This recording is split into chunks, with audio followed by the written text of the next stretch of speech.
Alright, it looks like we are good to go. Hello, everyone, and welcome to the stream.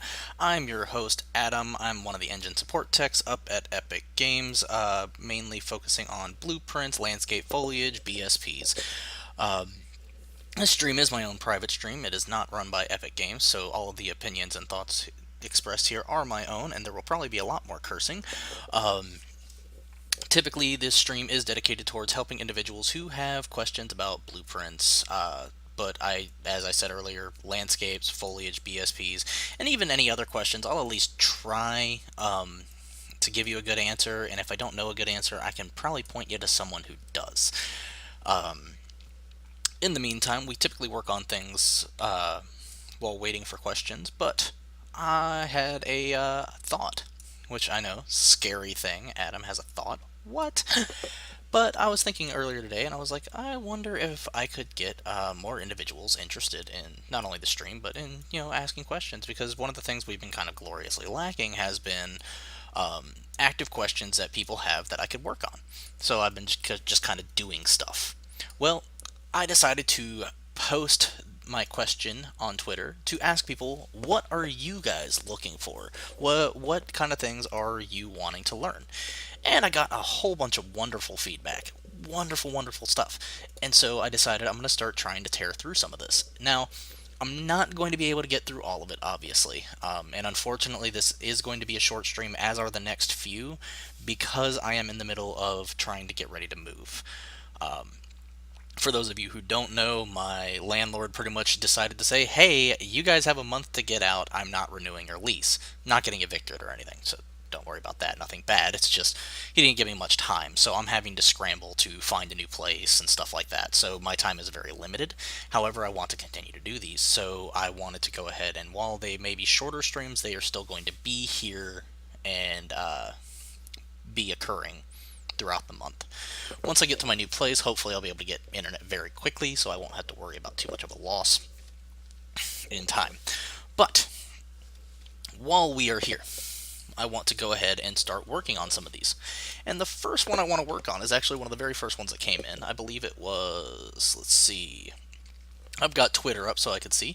Let's see, yes, a person named Blake asked for information on triggering skeletal mesh animations based on mouse or motion control input, location, and UMG menus, cycle mesh components, and colors.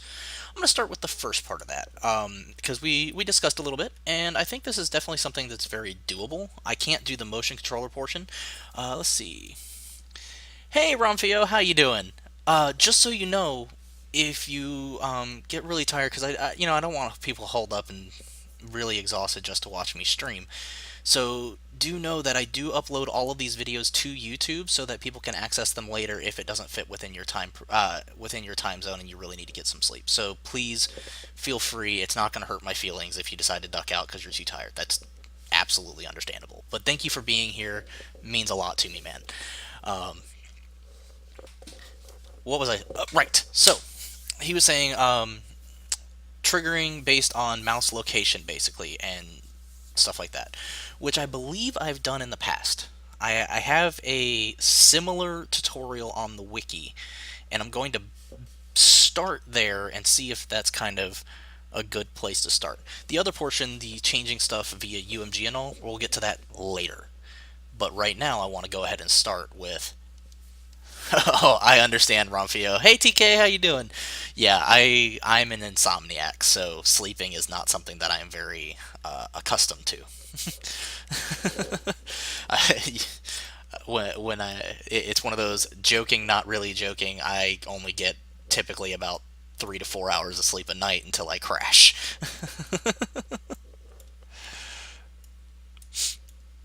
which makes it perfect for game design because who needs sleep?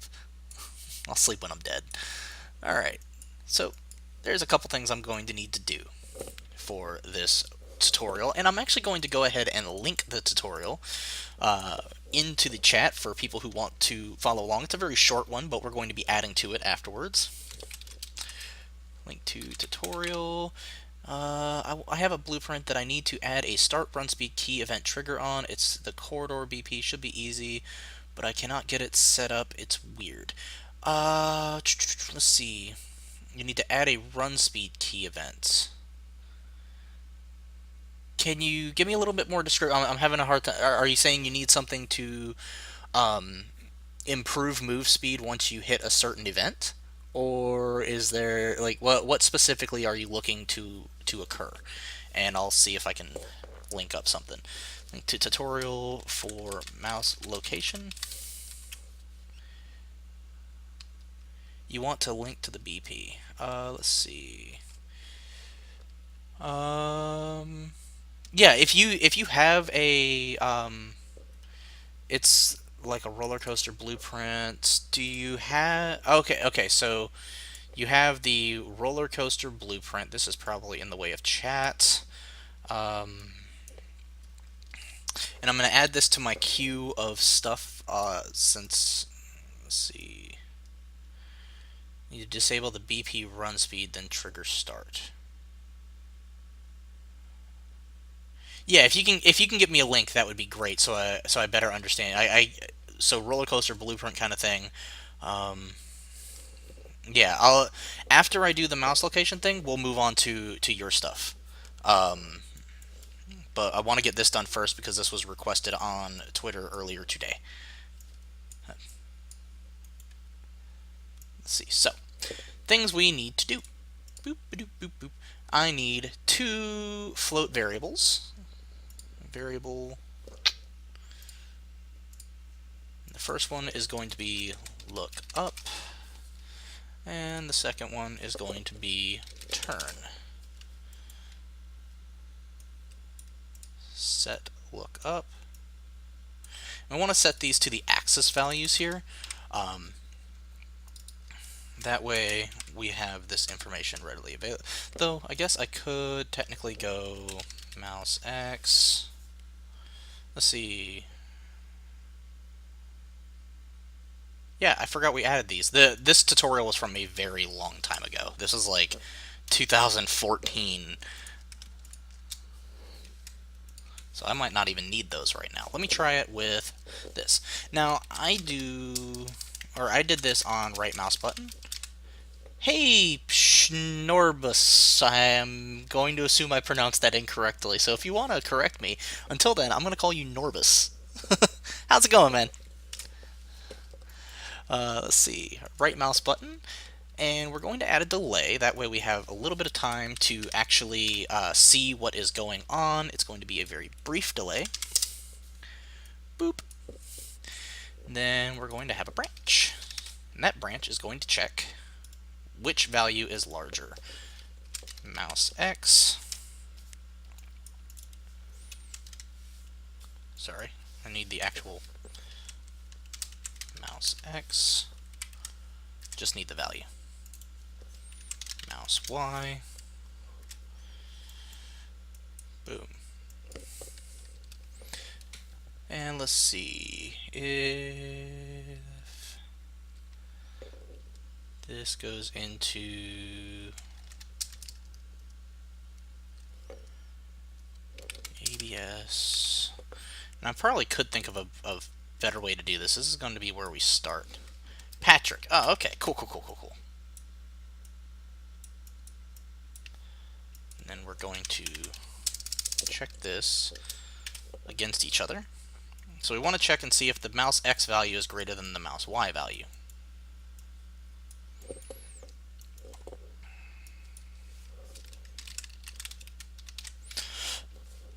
Excuse me.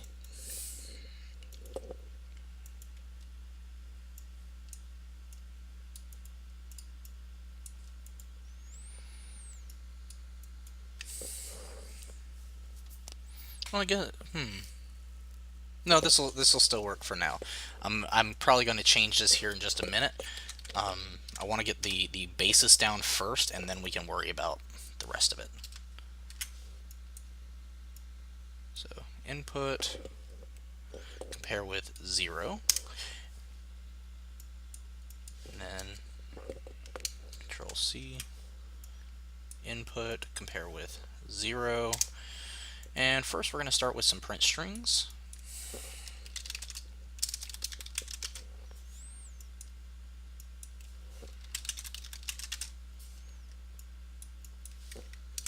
And what these are going to do is it's going to allow me to know that I'm actually getting the correct information. Let's see, this is along the x value, so this should be right, left, up, down. Okay.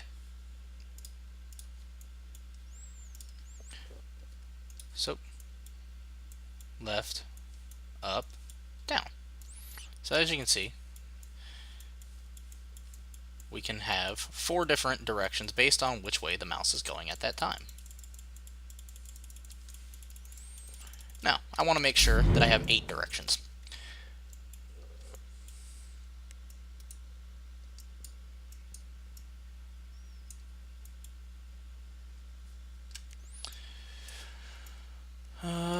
So I need to take this, pull it back.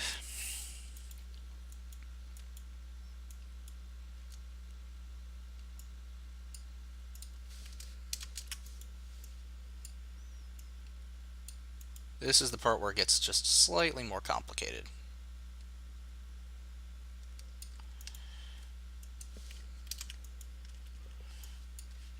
So let's say y remains at 0.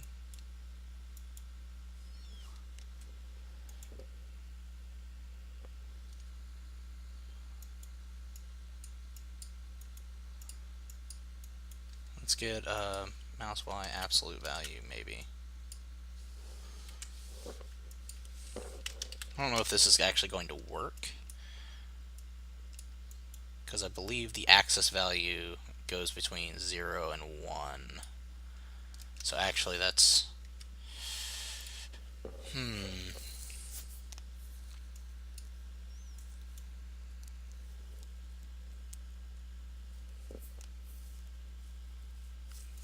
This might be a little too much.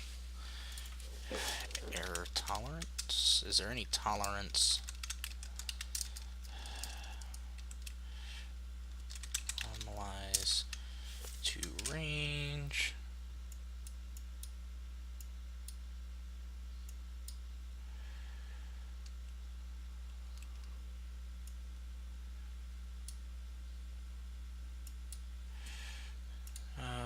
So let's go with negative 0.25 and 0.25.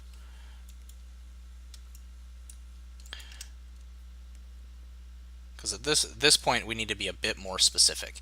So I want it to be within a very small range. You're going straight to the right. And then if it's greater than the 0.25 error tolerance, going top right. And if it's lower,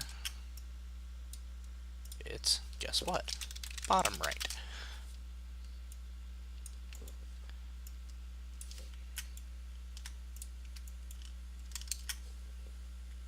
Then we just need to do this.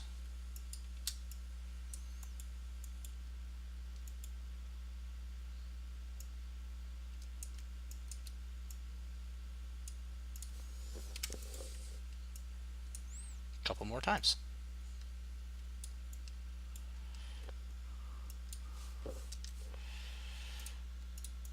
And if it's equal to 0, it's not going anywhere, so that doesn't matter. Okay.